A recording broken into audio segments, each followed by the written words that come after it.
Hello, quick video to go over some of the upcoming changes now that we are apparently not getting roadmaps anymore for GMS. This is the timeline for KMS and the patches that KMS has had historically.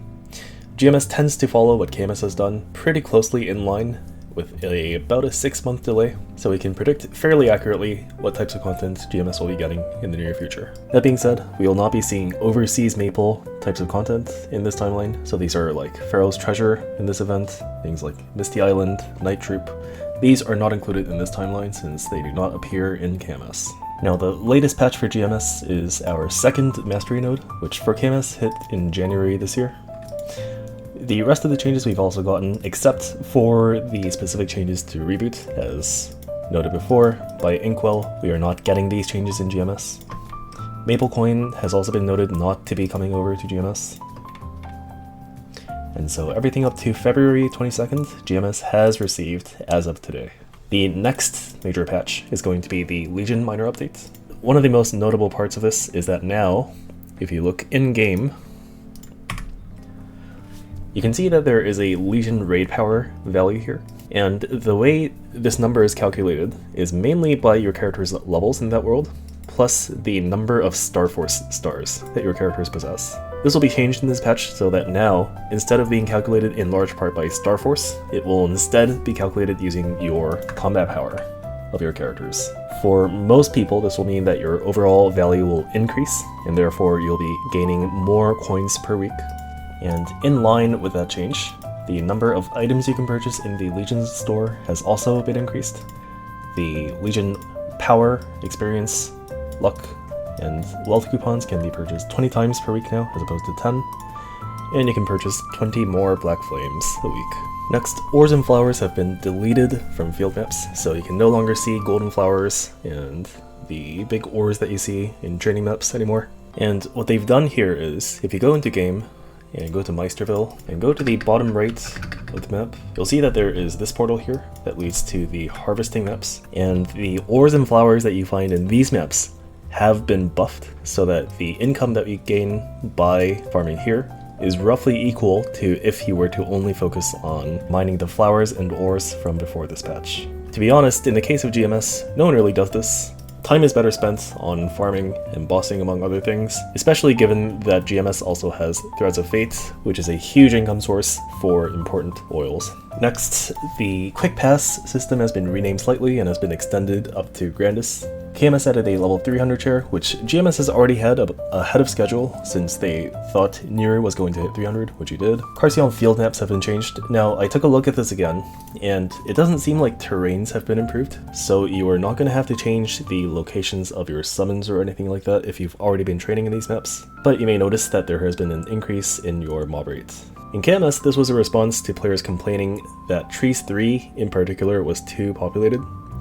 I don't think this really eased that issue in any real way, but improvements are improvements. Finally, the most important change, so we'll just go down the list here. First, Slime's laser attack has been slowed down by 44%, so if you see here it is, and you'll see that it is much slower than it is currently. Lucid now shows a green mist effect on the map whenever a dragon is summoned, so you don't have to rely solely on the message that pops up to know that dragon is happening. For Gloom, the indicator for its leg attacks have been improved so that they more accurately reflect the hitbox size. So if you see here, you can see that all of this area is actually Gloom's hitbox. Next, Vihila, there used to be a text pop-up on the bottom right side of the screen when you first enter, that no longer appears now. And there's now a timer that ticks down that tells you when the next check will occur. Before, you had to either count this manually or look at the hourglass in the background to tell when check would roughly occur. Now you have an exact idea of when it'll happen. Next, in Darknell, the debris has been removed. Now note that these are only for the status effect balls. The diagonal slow-moving red balls are still in the boss.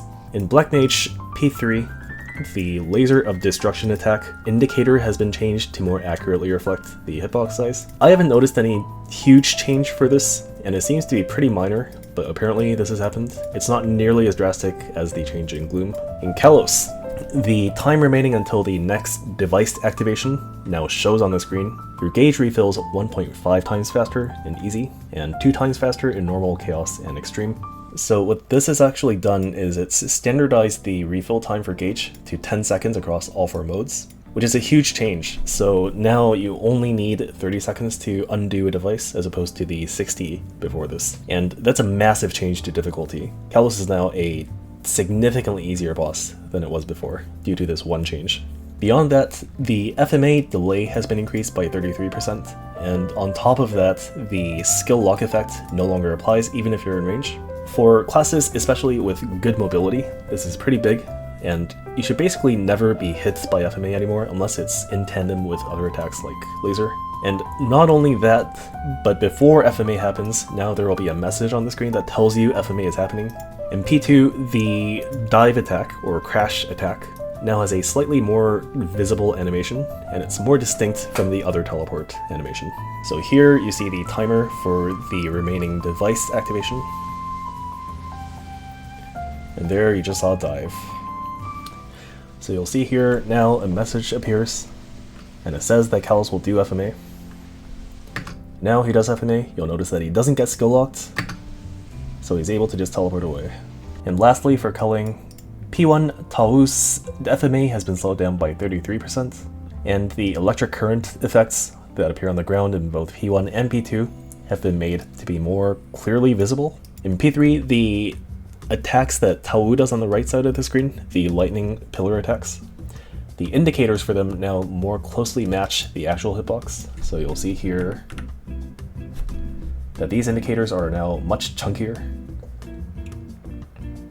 And again, just like Gloom, they indicate the actual hitbox size of these attacks. It's not that the attack range has been buffed, so this will very likely still be as deadly as before, despite this change. And for this patch, that's all there is in terms of important updates, or what I deem to be important.